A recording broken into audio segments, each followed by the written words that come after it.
pareidolia. We're gonna double check that pronunciation real quick. Pareidolia. Pareidolia.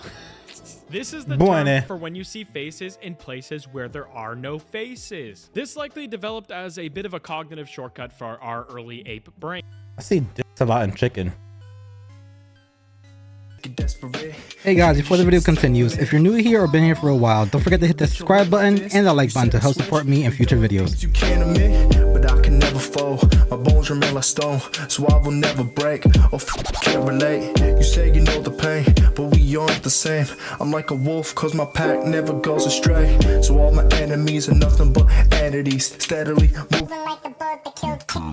Use code Senpapi to add 10% to your gamer sub bill. Today we are reacting to, can we finally prove that ghosts exist? This is from the Cozy Corner, a secondary fourth channel for Matt. He had the car one for a bit. Matt's fourth channel. We're gonna be doing this. I want to see what's this all about. There's one I'm actually really curious about for a person that's kind of like hefty. You know, I have triple D titties.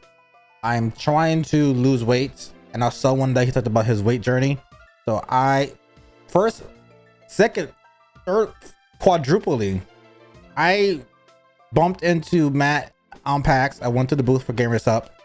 This man is gorgeous. This man is gorgeous. From the last time I saw him at PAX, here's a picture with me and him, side by side.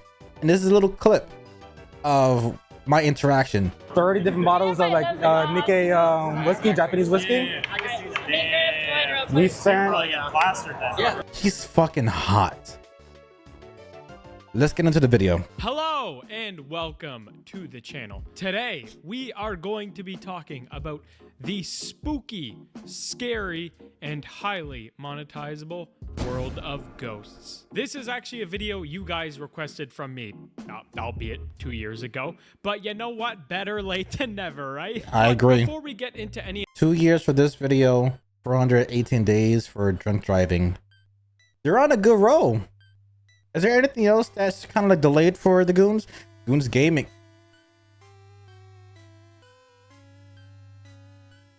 It would be nice after 3 years.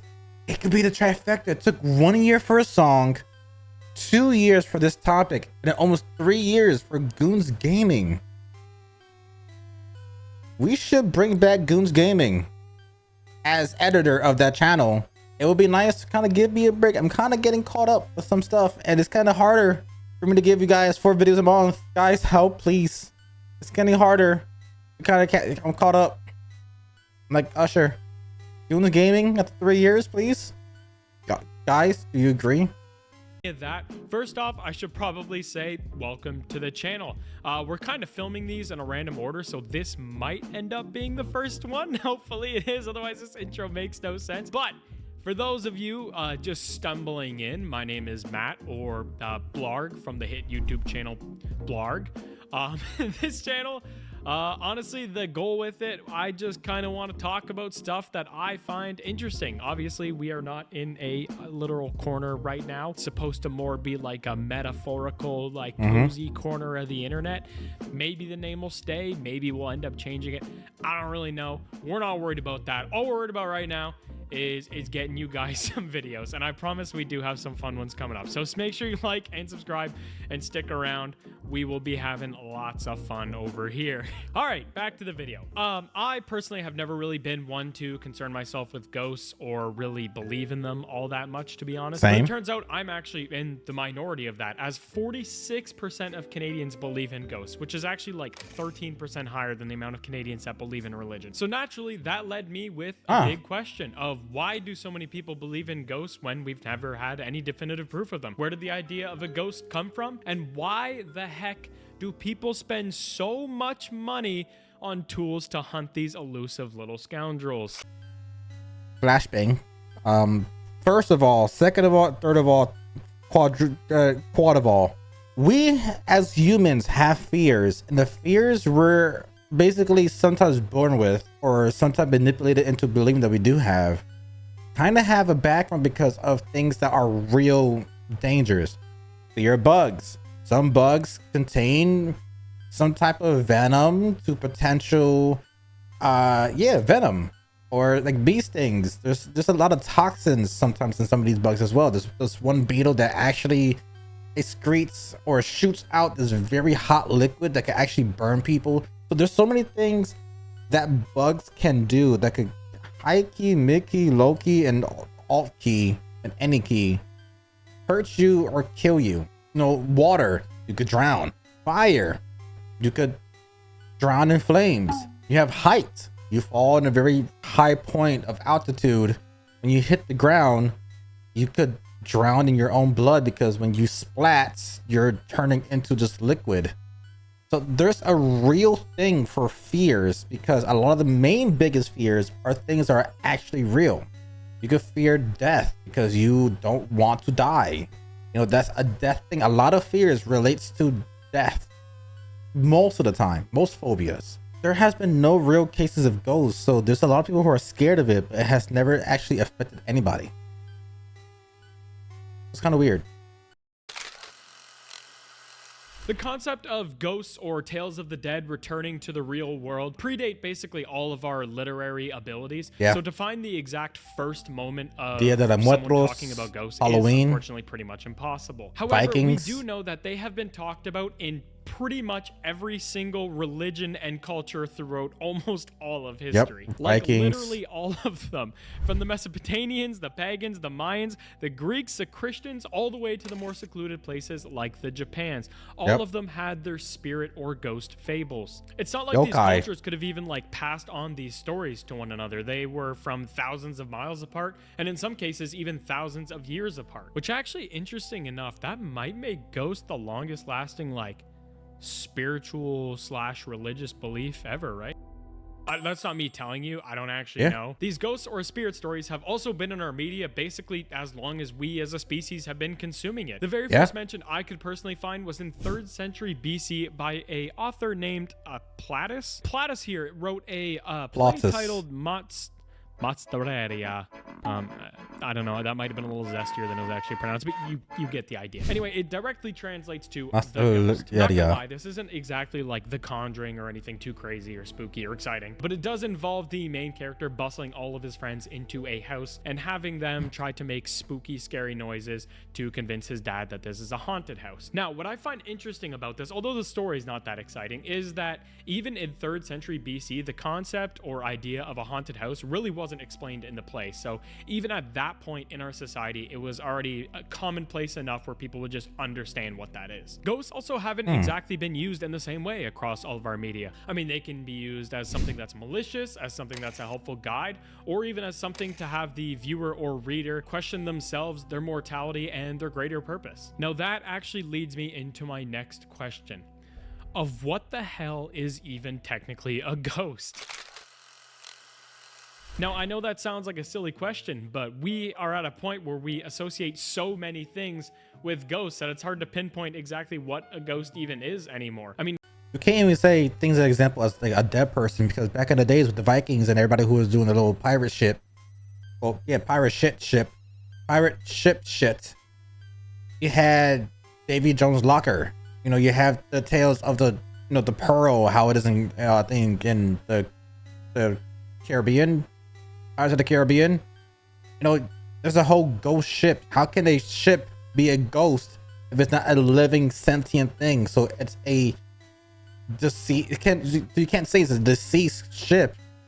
You know, it has sunken. Maybe it kind of lost its life. People kind of assimilate their ship as their own thing. You know, they call it a name, a her. They will say, "Oh, her," which is the pearl. You know, that's the beauty pearl.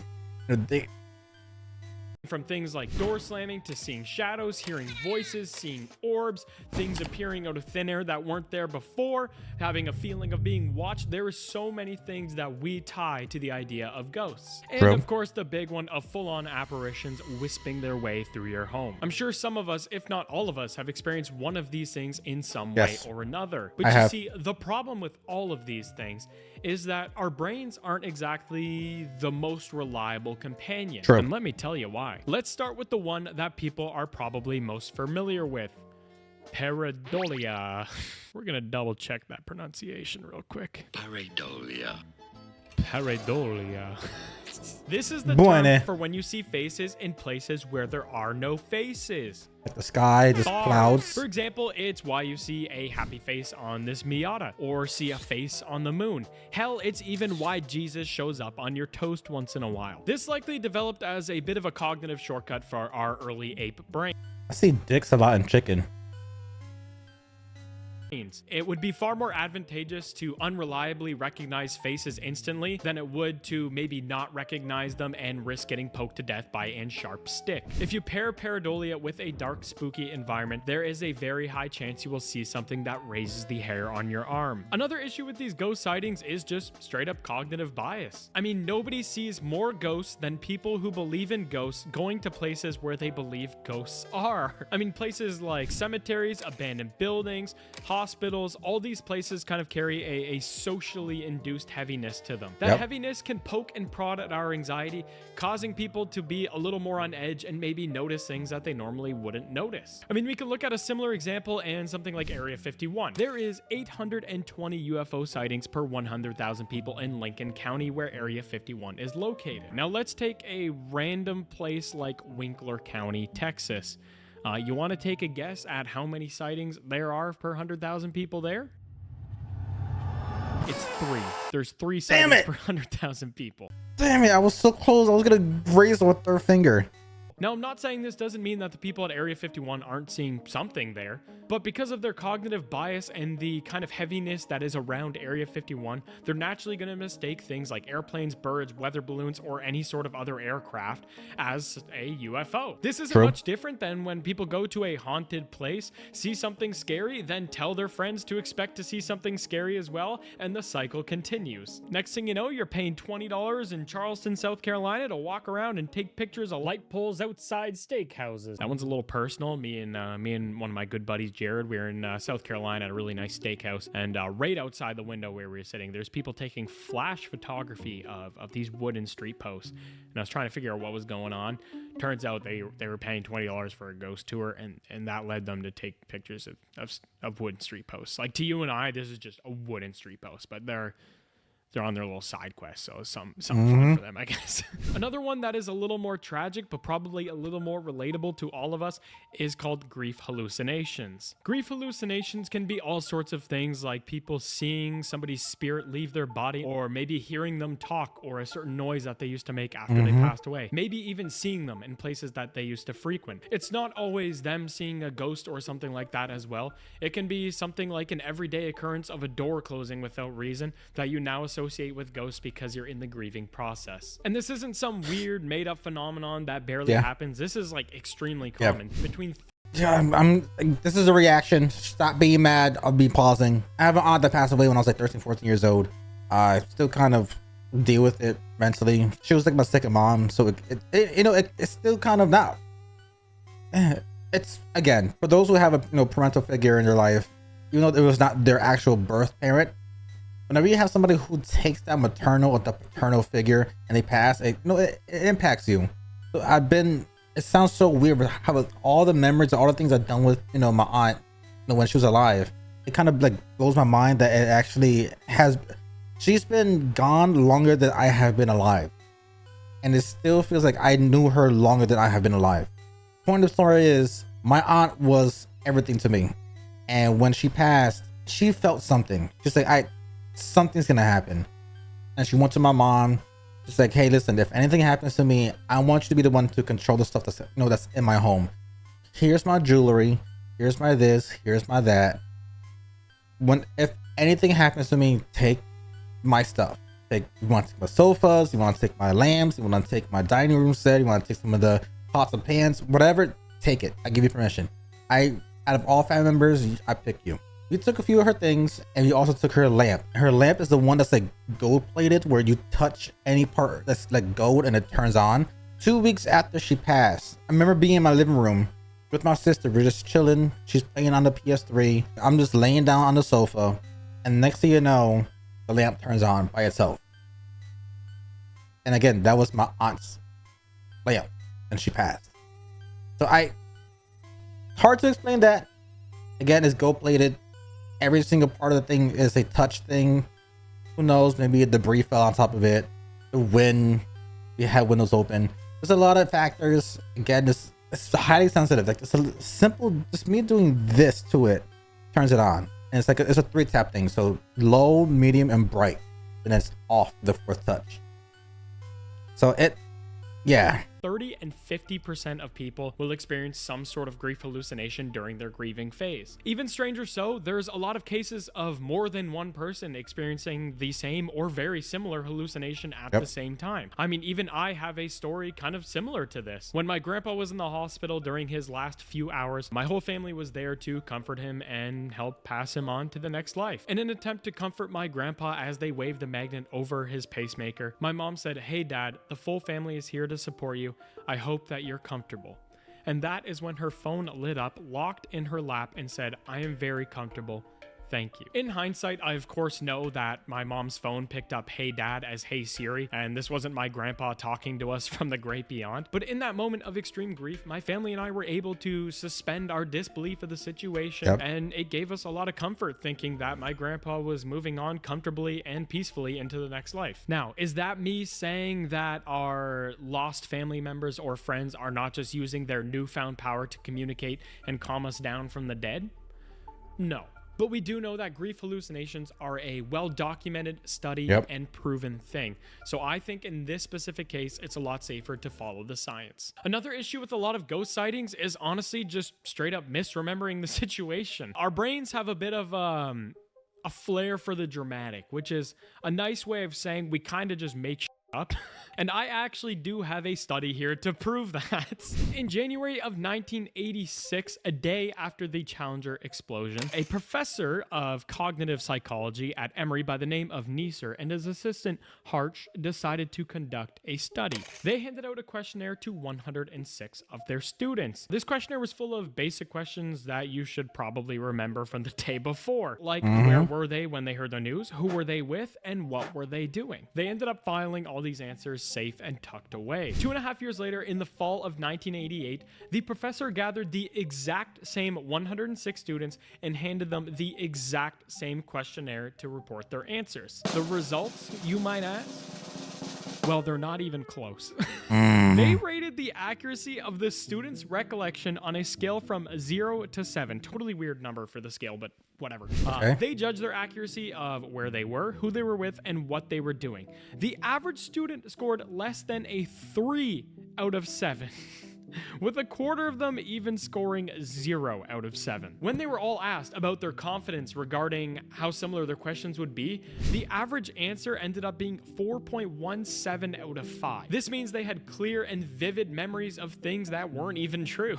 Anyways, I don't want this video to come across as me just kind of like shitting on people who believe in ghosts the whole time, because honestly, I really think the idea of ghosts is cool, and I'm open to anything. I mean, we know that energy cannot be destroyed, it can only be transformed.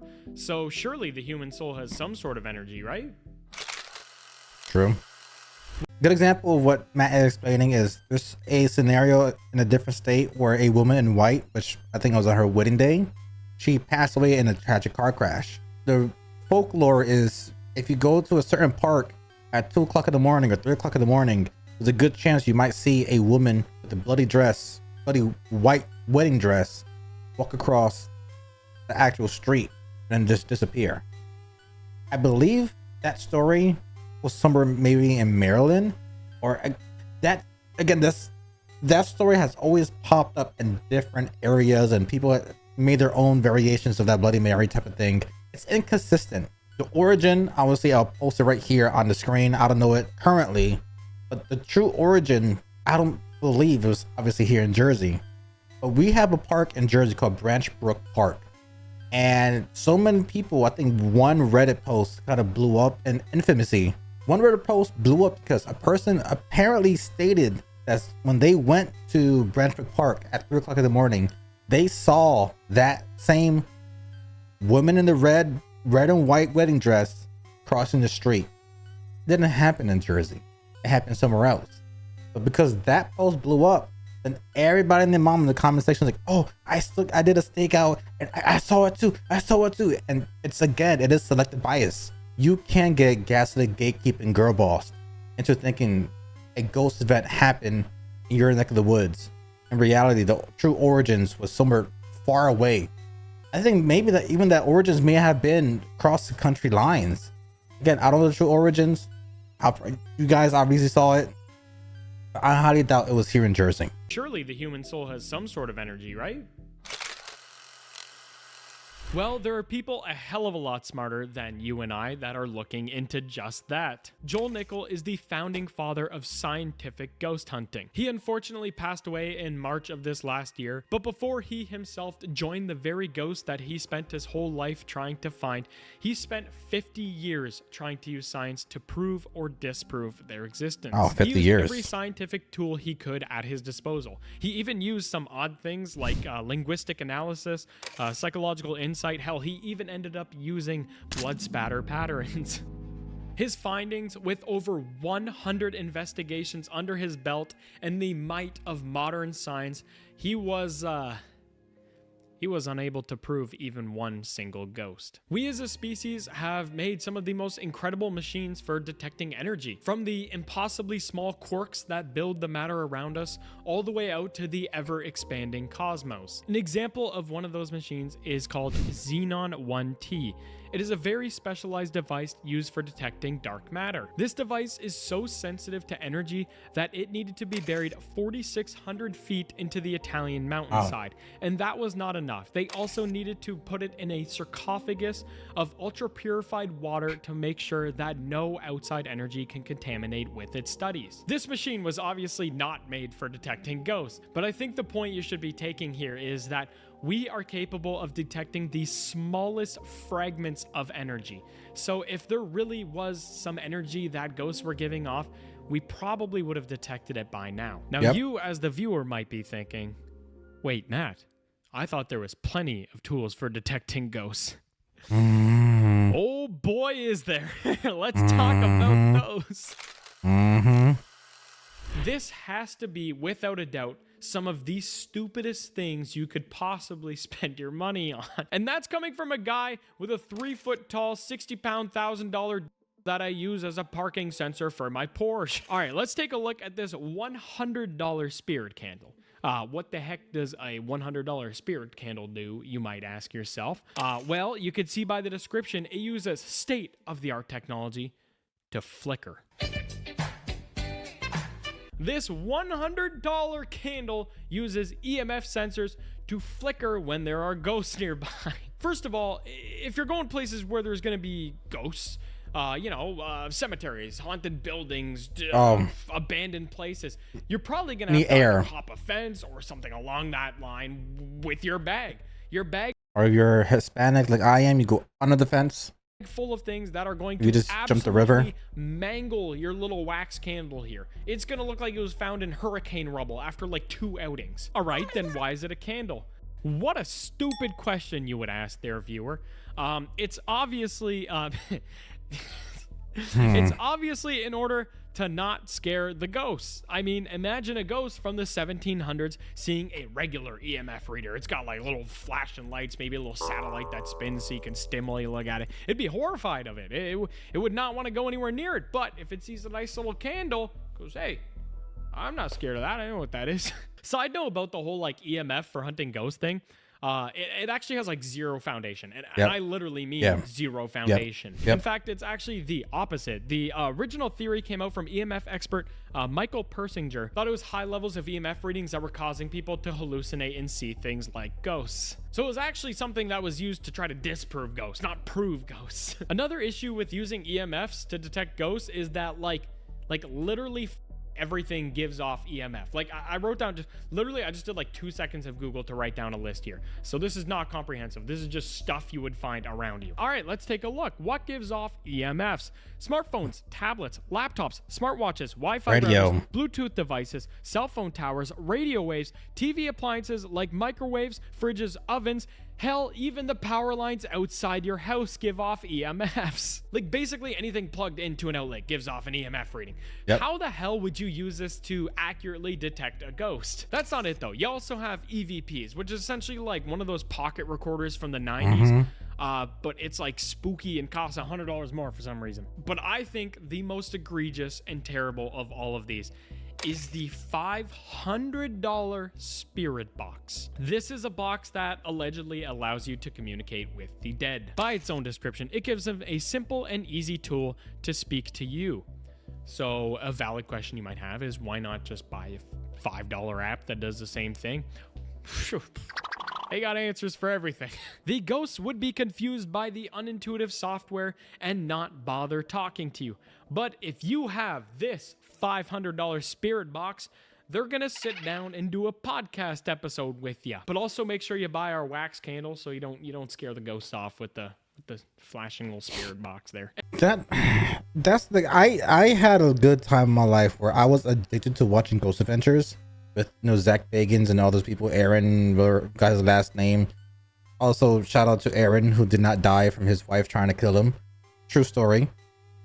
His wife tried to hire a hitman from prison. She was sending love letters to a man in prison who was in prison for being a serial killer or did some type of killing, because she was so tired of Aaron always being on the road for the show Ghost Adventures. She hired a prisoner who was almost out of prison to then go to Aaron at one of the locations of them actively shooting to kill him at the actual shooting, so to make it believe maybe like somebody else was there, and what a whole fucking story.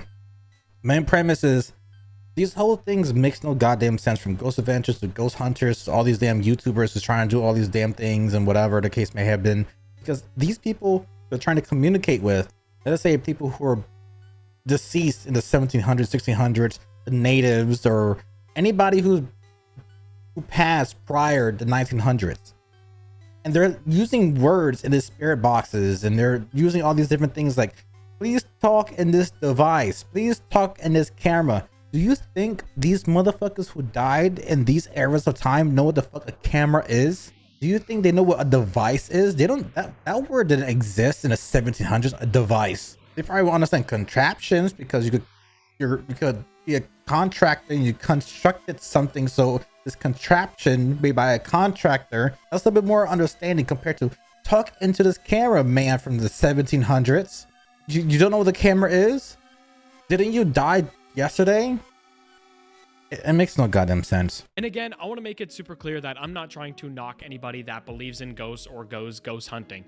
Honestly, in fact, I get the vibe. I think that the idea of going ghost hunting with all your friends and going to a cool place that's, haunted and trying to find something scary, I honestly think that sounds like a ton of fun, and I totally get it. But I plead on my hands and knees for you to not buy one of these ghost detecting items. To wrap this up and put a little bow on it, no. The ghosts that we see in our movies, TV, and read about in our books are more than likely not real. Yes. At least with our current scientific understandings of the world and energy. That doesn't mean that at some point in our future we won't discover something that changes that, but I do think that there is a form of ghost that is real. Not the ghosts that are spectral images or disembodied voices or footsteps or anything like that, but simply the ghosts that we leave behind when we pass. Our legacy on the world and the people around us is our ghost. Through our legacy, we basically have the chance to leave behind whatever kind of ghost we want to.